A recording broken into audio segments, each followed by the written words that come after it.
We're given the function f of x equals 5x over x minus 2 and g of x equals 3 over x. And we're being asked to find f of g of x, the composite function, and its domain.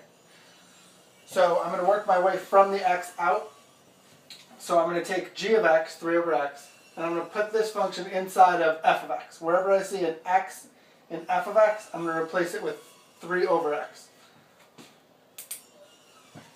So let me write that down. F of g is going to be, wherever I see an x, I'm going to replace it with 3 over x. So we're going to have 5 times 3 over x on the top. And we're going to have 3 over x minus 2 on the bottom. 3 over x minus 2 on the bottom. So this is our composite function f of g of x. And we're going to need to clean it up a little bit because we don't want to have a fraction on the top and on the bottom of another fraction. It's messy right now. But before we clean it up, we want to find the domain. We want to figure out what domain restrictions we're going to have based on this. And then we'll simplify it once we have the domain restrictions pulled out. Our domain restrictions are that we have to make sure we're not taking the square root of a negative number because we're dealing with real valued functions. And we have to make sure that we're not dividing by 0. There are no square roots in this, so we're not going to have to worry about taking the square root of a negative. But I do see several division signs. We have 3 fractions that I can see. 3 over x here, 3 over x is repeated again here, and then the whole f of x fraction, the big fraction. We have to make sure the denominator of that isn't 0 also. So the first domain restriction is going to be x is not equal to 0. X is not equal to 0. So that will just make sure that these 3 over x fractions that are in the numerator and the denominator make sense. The second thing we have to cover is we have to make sure that the denominator of this big fraction isn't 0. So we have to make sure 3 over x minus 2 is not equal to 0. So I'm going to write that here. 3 over x minus 2 is not equal to 0. So right now we know what the composite function is and we know what the 2 domain restrictions are. And all we have to do is clean a couple of these things up. X is not equal to 0 is already nice and neat. We know how to put that into the domain. We want to get this in terms of x is not equal to something. We don't want it as a fraction minus a constant is not equal to something. We want it to be x is not equal to whatever it is. So we're going to start off by cleaning this up. I'm going to add 2 to both sides. Plus 2, plus 2. I have 3 over x is not equal to 2. The next thing I will do here is I want to get x out of the denominator. I'm going to multiply both sides by x. When I multiply this side by x, the x's will cancel, and I'll be left with 3. When I multiply the right side by x, I'm going to have 2 times x, which is 2x. Okay, we're almost there. The last thing we need to do is divide both sides of this by 2 to get x all by itself. So divided by 2, and we're going to have x is not equal to 3 over 2, or 3 halves. So we know what our domain is going to be now.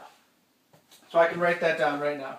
Our domain, D, equals the set of all x such that x is not equal to 0 and x is not equal to 3 halves. 3 over 2. So there's our domain. The last thing we need to do is clean up this composite function because we have a fraction on the top here and a fraction on the bottom. We don't want either of those things. First, I'm going to multiply 5 times 3 over x because that's easy to do and it'll get it as one term.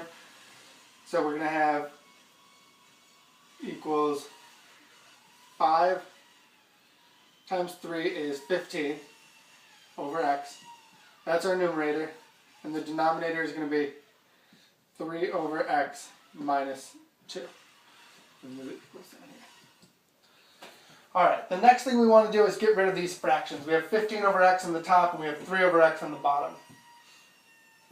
The way to get rid of these is the same way we got rid of this x here. When we wanted to get x out of the denominator here, we multiplied both sides of this equation by x, and the x here and the x here canceled. So we can do the same thing here. If we multiply the top and the bottom of this fraction by x, as long as we multiply the top and bottom of the fraction by the same thing, it won't change the value of the fraction.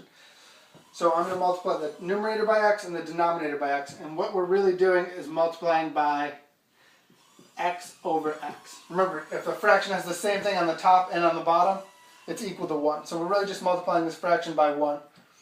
We're not changing it, we're just cleaning it up. So what's it going to look like when we do that? We're going to have, multiply the top by x, we're going to have x times 15 over x. When we multiply the bottom by x, we're going to have x times 3 over x minus 2. Alright, now let's actually do the multiplying. When I multiply x times 15 over x, remember x is the same as x over 1. And when we multiply two fractions, we multiply the tops and we multiply the bottoms. So we're going to end up with 15x on the top and 1x on the bottom. So those x's will cancel out, and that's what I mean when I say they cancel. So we're going to be left with 15 over 1, or 15 on the top. So equals 15 on the top. And here on the bottom, when we multiply x times 3 over x, same thing. The x's are going to cancel, and we're going to be left with 3 minus. When we multiply x by 2, 2x. 3 minus 2x. So that's a cleaned up version of our function. So we know that f of g of x equals 15 over 3 minus 2x. And we know the domain of that function is x such that x is not equal to 0 and x is not equal to 3/2.